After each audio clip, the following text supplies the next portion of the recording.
12 ఏళ్ల తర్వాత తమ ప్రభుత్వమే గ్రూప్ 1 పరీక్ష నిర్వహించిందన్నారు మంత్రి శ్రీధర్ బాబు. తాము చెప్పిన ప్రతి మాటకు కట్టుబడి ఉన్నామన్నారు. త్వరలో జాబ్ క్యాలెండర్ రిలీజ్ చేస్తామని తెలిపారు. ఆశా వర్కర్ల గురించి మాట్లాడే హక్కు మాజీ మంత్రి హరీష్ రావుకు లేదన్నారు శ్రీధర్ బాబు. గతంలో బీఆర్ఎస్ సర్కార్ ఆశా వర్కర్లను గుర్రాలతో తొక్కించిందని చెప్పారు. చంద్రబాబును హరీష్ రావు ఉదాహరణగా తీసుకోవడంతో ఆయన పరిస్థితి అర్థమవుతుందన్నారు శ్రీధర్ బాబు.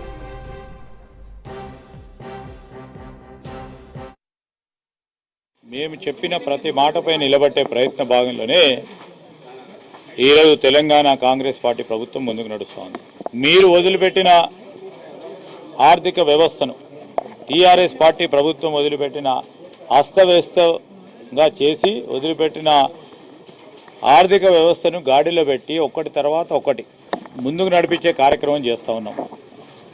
ఆంధ్రప్రదేశ్లో చేస్తున్నాం, మీరెందుకు చేస్తలేరని అడుగుతూ ఉన్నారు. ఆంధ్రప్రదేశ్ రాష్ట్రం మా రాష్ట్రం ఒకటేనా?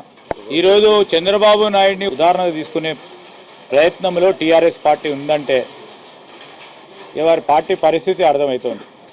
మేము ఆ రోజు మా 6 గ్యారంటీలో భాగంగా పెట్టిన అనేక అంశాలను ఆ ప్రభుత్వం కాపీ కొట్టింది. ఇప్పుడు ఉన్న ప్రభుత్వం ఇప్పుడు అక్కడ కూడా వాళ్ళు కూడా ప్రణాళికలు పెట్టుకున్నారు. మేమేం చెప్తా ఉన్నాము? మేము చెప్పిన ప్రతి మాట, ప్రతి అంశం మా ముఖ్యమంత్రి గారు కానీ మా సహచర మంత్రులు కానీ ఒకటి తర్వాత ఒకటి ఈరోజు మేము పెన్షన్కు చెప్పిన సంబంధం చెప్పినా, ఉద్యోగాలకు సంబంధించి చెప్పినా, ఎప్పుడు లేని విధంగా మీరు 2011లో గ్రూప్ 1 పరీక్షలు ఆ రోజు కాంగ్రెస్ పార్టీ ప్రభుత్వ హయాంలో జరిపితే మళ్ళీ తిరిగి మొన్ననే జరిపినాం. దానికి సమాధానం చెప్పమనండి మొదలు. ఈరోజు గ్రూప్ 2 కానీ గ్రూప్ 4 కానీ ఇతరత్ర డిపార్ట్మెంట్లకు సంబంధించిన వేకెన్సీస్ ఫిల్ చేయడానికి స్టాటిస్టిక్స్ జమ చేసి ఈరోజు మేము జాబ్ క్యాలెండర్ని రిలీజ్ చేస్తూ ఉన్నాం. ఇంకా అంతకంటే కాదు. జాబ్ క్యాలెండర్ అంటే మాకు ఎవరు ప్రభుత్వంలో ఉన్నా, ఎవరు సంబంధిత అధికారి అక్కడ ఉన్నా ఆ ఫలానా క్యాలెండర్ ఇయర్లో ఉన్న వేకెన్సీస్ను గుర్తించి ఆ సమయంలోనే పరీక్షను నిర్వహించి ముందుకు తీసుకెళ్లే కార్యక్రమం చేయబోతున్నాము. 3 నెలలు పూర్తి స్థాయిలో పరిపాలన నడిపించినాము. ఎలక్షన్ల కోడ్లు వచ్చినాయి 2.5 నెలలు. 6వ తారీఖు నుంచి మొదలైంది. మీరే చూడబోతారు, ప్రజలకు చూపెట్టబోతాం. ప్రజలకు సంబంధించిన ప్రతి అక్షరం మేము చెప్పింది తప్పకుండా అమలు చేస్తాం. మీరు చంద్రబాబు నాయుడిని ఉదాహరణ తీసుకునే పరిస్థితి గతి పట్టింది ఆ పార్టీ కంటే ఒకసారి మీరు ఆలోచన చేయండి.